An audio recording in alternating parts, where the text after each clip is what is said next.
ए सखी गावना से अइलू हो तो तनी अपना सोनिया जी के तनी कुछ हाल चाल बताव न। का हाल चाल बताइए सखी, मर्दा तो बड़ा अनाड़ी मिलल बा, कुछ जानते नइखे। हमारा तो बुझाता ए सखी कि तू सेज पर रहलू आ जीजा जी नीचे रहने का।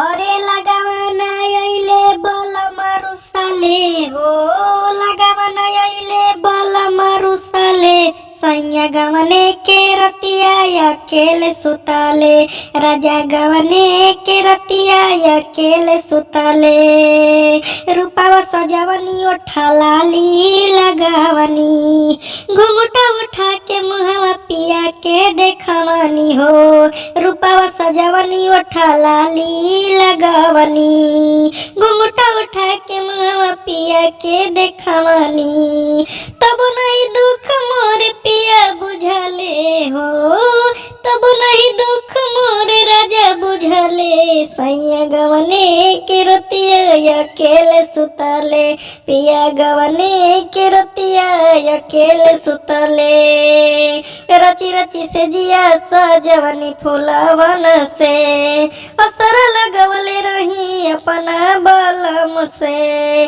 रची रची से जिया सजवनी फूलवन से, असर लगवले रही अपना बलम से, तनिको न हाल चाल मोर पूछले राजा, तनिको न हाल चाल मोर पूछले, सैया गवने के रतिया अकेले सुतले, राजा गवने के रतिया अकेले सुतले, बिना रे गलतिया राजा रुसले अनाड़ी, मन कर दे बलमुआ के गारी, चले के हुकना बलम खोलले, सैया गवने के रतिया अकेले सुतले, राजा गवने के रतिया अकेले सुतले, पिया गवने के रतिया अकेले सुतले।